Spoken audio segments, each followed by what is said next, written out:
Okay, what does the wall represent to you? Well, it really represents a lot of work from day one. We've needed it.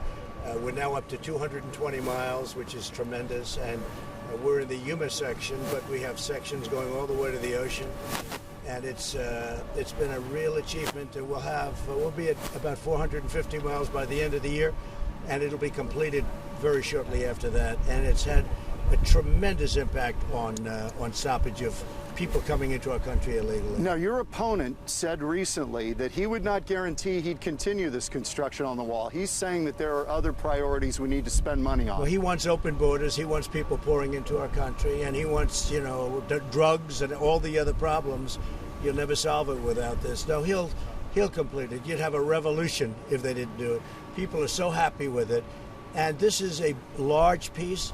But wherever we have the wall, it just stops it dead. You can't get over it. It stops it dead. So illegal immigration is a big problem. Open borders are a big problem. Crime comes in, tremendous drugs, human trafficking. Hopefully he won't get the chance. I'm not sure he'd even know the difference. Mr. President, I have to ask you, you've got a lot of Americans who are really worried about what's happening in this country right now. Yeah. A third of them think we're actually heading for civil war. They think the country is coming apart at the seams.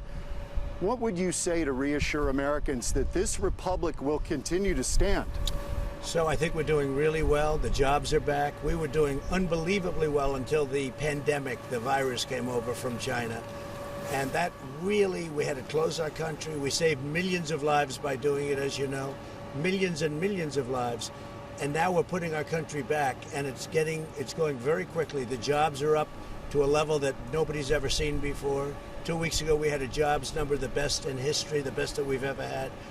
We had a retail sales number last week that was unbelievable. It's coming back very fast, coming back a lot faster than anybody thought possible. And I think you're going to see something very special.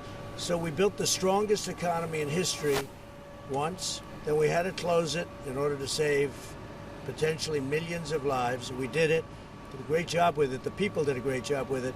Now we're rebuilding the economy. The third quarter will be really great, which is coming up. The third quarter is going to be very, very good.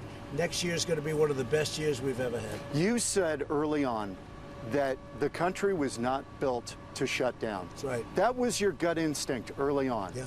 My question is, were you right with that gut instinct? Did you let people like Dr. Fauci and others talk you into shutting down the country, and should it have been done differently? No, we did the right thing, because if we didn't do what we did, and now we understand the disease also. Nobody's ever seen anything like this, certainly not since 1917, over 100 years ago.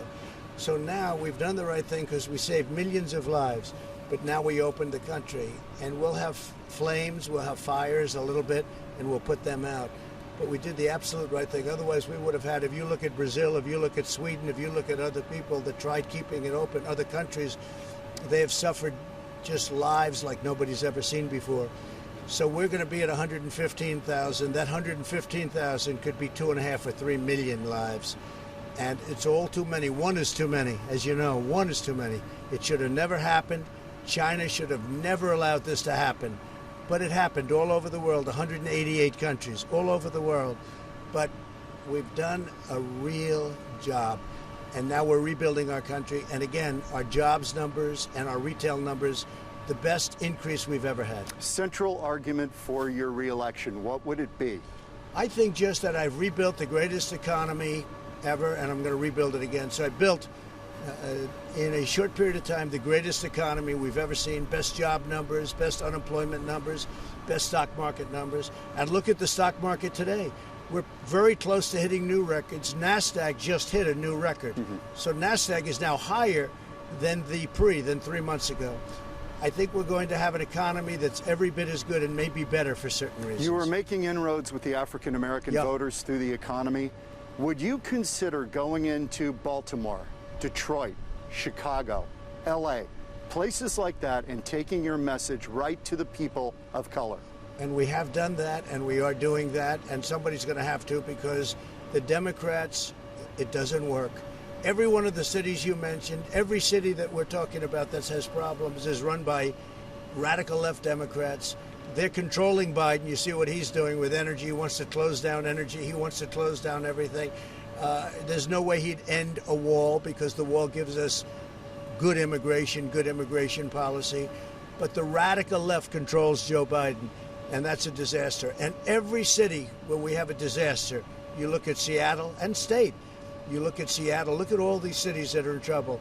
It's all run by the Democrats. The Republicans are doing a great job. One more. Tillerson, these guys, Tillerson, Bolton, your generals, they not only kind of turned on you, but they're saying you're not fit for office. Well, they're General really... Kelly, how do you square that with Americans who might be concerned about this caliber of person? No, they're not concerned. They see what happened. They see the job that we've done. These are people that would love to be back in the action, and I have no interest in having them back. Thank you very much.